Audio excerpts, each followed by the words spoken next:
Well, Duke gets another one as 5-star Cam Reddish is headed to the Blue Devils. He's a 6'8" wing with a nice perimeter skill set and a cool demeanor about him. He's somewhat similar to Brandon Ingram a few years ago with great length, skill, and the game seems to come easy for him. But when it's time to turn it up, he knows how to rise to the intensity of the game. So let's break it all down. We'll start out in transition. At 6'8", Cam is very comfortable pushing the break. He's got fluidity and ball control like a point guard, and this makes him very tough to stop with a head of steam. And the thing is, when you've got this skill at 6'8", it's very easy to finish at the rim. Go back and notice how he picks up his dribble to gather outside the three-point line on almost every play in this section.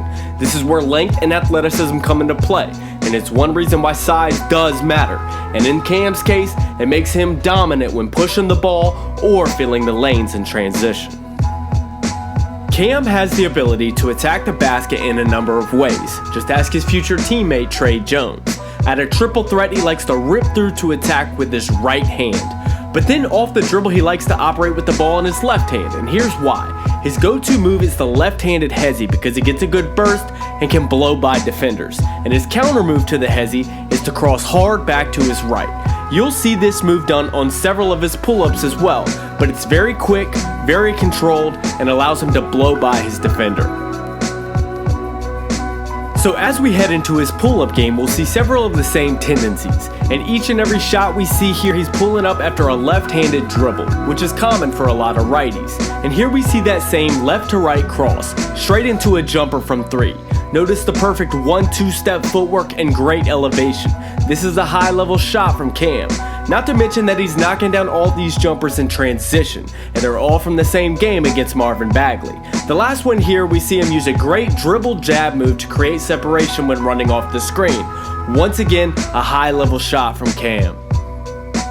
So now we'll look at his ability to shoot off the catch. This will be key for him as a wing so that he can stretch the floor and open up driving lanes for his teammates. This is a skill that Cam is developing nicely, and he can heat up in a hurry. We saw him do it at Peach Jam when he hit 7 threes and had 44 points. But on this season, he shot 30% from 3, which isn't bad, but there's still room for improvement.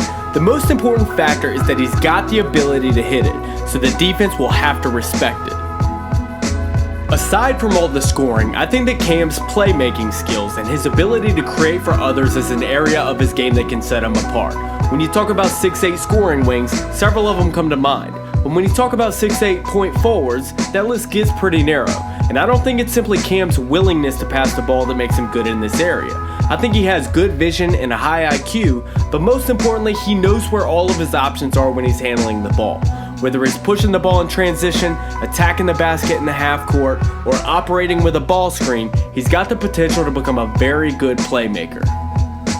Now on to the necessities. Cam averaged 24 points and 8 rebounds in the EYBL, and much of that is because he's willing to battle in the paint. Here you see him battling against Marvin Bagley, and he doesn't stop until he gets a bucket. It's all about pursuit and tracking down misses, and once he gets it, he's got good touch around the rim. On the defensive end of the floor, it's all about effort. When you're 6'8" and have natural athleticism, you've just got to bring that mindset to the table. It's all about toughness and a willingness to compete on both ends of the floor. So as for Coach K, he has reason to celebrate. He got a kid with a chance to be great, a top 5 recruit, and another reason for the world to hate. So make sure to share, guys, and in the words of Gary Trent, be great.